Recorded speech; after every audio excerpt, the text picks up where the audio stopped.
azim Indonesia, jayalah Indonesia, azim Indonesia, jayalah Indonesia. Assalamualaikum warahmatullahi wabarakatuh. Indonesia News menjumpai Anda dengan sejumlah informasi dari seluruh pelosok Indonesia. Bersama saya Nasiratul Islam, inilah informasi Indonesia News selengkapnya. Jayalah Indonesia. Pemirsa, kita akan masuk pada berita pertama dari Kota Bandung, Provinsi Jawa Barat. Innalillahi wa inna ilaihi raji'un. Berita duka tentang kewafatan salah satu mubalik markazi Indonesia, Maulana Ahmad Sulaiman, mubalik wilayah Priangan Barat. Inilah biografi singkat pengabdian beliau terhadap Jemaat Ahmadiyah di Indonesia. Maulana Ahmad Sulaiman lahir 7 Oktober 1952 di Tasikmalaya, Jawa Barat. Beliau adalah lulusan Jamiah Ahmadiyah Rabwah pada tahun 1985. Maulana Ahmad Sulaiman mendapatkan gelar mubashir selama 5 tahun belajar di Rabwah. Sepulangnya ke Indonesia, beliau bertugas menjadi mubalik wilayah di 10 wilayah. 10 wilayah tersebut yaitu Bogor, Kerinci, Surabaya, Bali, Timur Timur, Lombok, Makassar, Kota Mubagu, Cirebon, dan terakhir di Bandung. Beliau merupakan sosok yang gigih, bertanggung jawab dalam melaksanakan tugas, tegas bertindak, dan penyayang kepada keluarga. Maulana Ahmad Sulaiman memiliki prinsip dalam hidupnya, yaitu jika melaksanakan suatu pekerjaan itu harus dikerjakan sampai selesai. Beliau pantas untuk dijadikan contoh bagi kita semua. Jasa yang telah beliau berikan semuanya hanya untuk kepentingan jemaat. Beliau telah banyak memberikan ilmu dan nilai kemanusiaan kepada semua orang tanpa merasa terbebani, dan beliau tidak pernah merasa lelah dalam menghidmatinya. Seiring dengan bertambahnya usia, beliau menghembuskan napas terakhir karena serangan jantung. Beliau wafat pada usia 59 tahun di Rumah Sakit Salamun, Bandung. Beliau memiliki 3 orang putra, yaitu anak pertama Wahab Adam Al-Hamidi, lulusan sarjana komputer di Unikom Bandung, dan bertugas sebagai sekretaris audio video PBJAI. Dan anak kedua Aptab Hilmi Al-Mujadidi, kuliah semester 3 di Unikom Bandung. Dan yang terakhir Fajar Islam Al-Maudi yang masuk Tahfiz Quran. Semoga jiwa wakaf beliau dan segala pengorbanan dibalas dengan ganjaran surga dari Allah Ta'ala. Reporter MTA Internasional Programa Indonesia, Nasir Ahmad Tahir melaporkan dari Bandung, Indonesia. Dari Kota Bogor, kita akan menyimak salah satu boneka kesenian khas Jawa Barat. Boneka ini dikenal dengan istilah wayang golek. Wayang golek ini adalah salah satu teater kesenian rakyat Jawa Barat yang sangat digemari. Wayang golek adalah suatu seni pertunjukan wayang yang terbuat dari boneka kayu, yang terutama sangat populer di wilayah Tanah Pasundan atau di kawasan Provinsi Jawa Barat. Wayang adalah bentuk teater rakyat yang sangat populer. Orang sering menghubungkan kata wayang dengan bayang, karena dilihat dari pertunjukan wayang kulit yang memakai layar, di mana muncul bayang-bayang. Di Jawa Barat, selain wayang kulit yang paling populer adalah wayang golek. Berkenaan dengan wayang golek, ada 2 macam, di antaranya wayang golek pepak atau cepak, dan juga wayang golek purwa yang ada di daerah Sunda.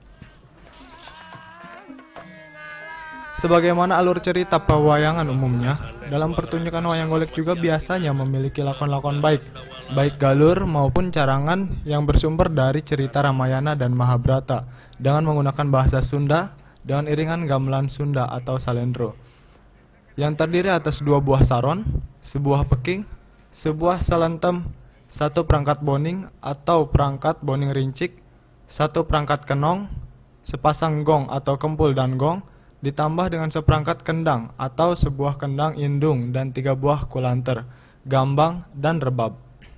Sejak tahun 1920-an, Selama pertunjukan wayang golek diiringi oleh sinden atau penyanyi wanita.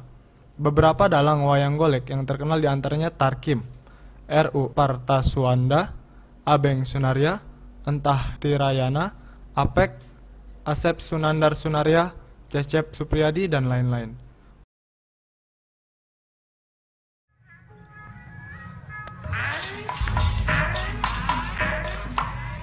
Wilujeng wayah kieu aya Wilujeng wayah kieu kembali akan. nuhun Kumaha Kang Damang?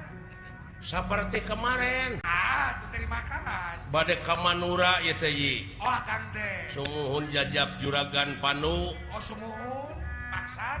kitu maksudna mah itu ngalaksanakeun kapalayerakana Olah naoyong naon. Raden Dastarata Sumuhun. nya ge socana teu ningali da puguh kitu geuning da tos beger meureun. Wayang golek saat ini lebih dominan sebagai seni pertunjukan rakyat yang memiliki fungsi pemenuh kebutuhan spiritual, material, dan lain-lain. Misalnya, ketika ada perayaan, baik hajatan atau pesta kenduri, dalam rangka hitanan, pernikahan, dan lain-lain. Reporter MTA Internasional Programa Indonesia, Khalid Mahmud Ahmad melaporkan dari Bogor, Indonesia. Kita beralih pada berita pariwisata dari kota yang sama, dari kota Bogor. Salah satu bangunan sejarah yang amat digemari di kota Bogor adalah Istana Negara Kota Bogor. Lalu bagaimana sejarah singkat tentang Istana Negara di kota Bogor ini? Inilah informasi selengkapnya sebagai informasi penutup kami. Berawal dari keinginan orang-orang Belanda yang bekerja di Batavia dan mencari tempat peristirahatan, maka kota Batavia ini atau kini lebih dikenal dengan nama kota Jakarta karena mereka beranggapan bahwa kota Batavia terlalu panas dan ramai, sehingga mereka perlu mencari tempat-tempat yang berhawa lebih sejuk di luar kota Batavia. Gubernur Jenderal Belanda bernama J.W. Baron van Inhoven ikut melakukan pencarian itu dan berhasil menemukan sebuah tempat yang lebih baik dan strategis di sebuah kampung yang bernama Kampung Baru pada tanggal 10 Agustus 1744. Setahun kemudian, yaitu pada tahun 1745, Gubernur Jenderal van Inhoven memerintahkan pembangunan atas tempat pilihannya itu sebuah pesanggerahan yang diberi nama Botenzok, atau artinya lebih bebas masalah atau kesulitan. Dia sendiri yang membuat sketsa bangunannya dengan mencontoh arsitektur Blenheim Place, kemudian Duke of Marlborough dekat kota Oxford di Inggris. Proses pembangunan gedung ini dilanjutkan oleh Gubernur Jenderal yang memerintah selanjutnya, yaitu Gubernur Jenderal Jacob Mosel, yang masa dinasnya pada tahun 1750 sampai tahun 1761. Dan dalam perjalanan sejarahnya, bangunan ini sempat mengalami rusak berat sebagai akibat serangan rakyat Banten yang anti company di bawah pimpinan Kiai Tapa dan Ratu Bagus Buang yang disebut Perang Banten, yang terjadi pada tahun 1750 sampai tahun 1754. Pada masa Gubernur Jenderal William Dendels tahun 1808 sampai tahun 1811, pesanggerahan tersebut diperluas dengan memberikan penambahan baik ke sebelah kiri gedung maupun ke kanannya. Gedung induknya dijadikan 2 tingkat, halamannya yang luas juga dipercantik dengan mendatangkan 6 pasang rusa tutul dari perbatasan India dan Nepal. Kemudian pada masa pemerintahan Gubernur Jenderal Baron van der Kavelen yang memerintah tahun 1817 hingga tahun 1826, dilakukan perubahan besar-besaran dan sebuah menara di tengah-tengah gedung induk didirikan sehingga istana semakin megah. Sedangkan lahan di sekeliling istana dijadikan kebun raja yang peresmiannya dilakukan pada tanggal 18 Mei tahun 1817. Gedung ini kembali mengalami kerusakan berat ketika terjadi gempa bumi pada tanggal 10 Oktober 1834. Dan pada masa pemerintahan Gubernur Jenderal Albertus Jacob Danger van Twist yang memerintah tahun 1851 sampai dengan tahun 1856, bangunan lama sisa gempa dirubah sama sekali. Kemudian dengan mengambil arsitektur Eropa abad ke-9, bangunan baru 1 tingkat didirikan. Perubahan lainnya adalah dengan menambah 2 buah jembatan penghubung gedung induk dan gedung sayap kanan serta sayap kiri yang dibuat dari kayu berbentuk lengkung. Bangunan istana baru terwujud secara utuh pada masa kekuasaan Gubernur Jenderal Charles Ferdinand Pahu de Montague yang memerintah pada tahun 1856 sampai dengan tahun 1861. Dan pada masa pemerintah selanjutnya, tepatnya tahun 1870, Istana Botensok ditetapkan sebagai kediaman resmi para Gubernur Jenderal Belanda. Pada akhir Perang Dunia Kedua, Jepang menyerah kepada tentara sekutu, kemudian Indonesia menyatakan kemerdekaannya. Barisan Keamanan Rakyat atau disingkat dengan BKR sempat menduduki Istana Botensok untuk mengibarkan bendera merah putih.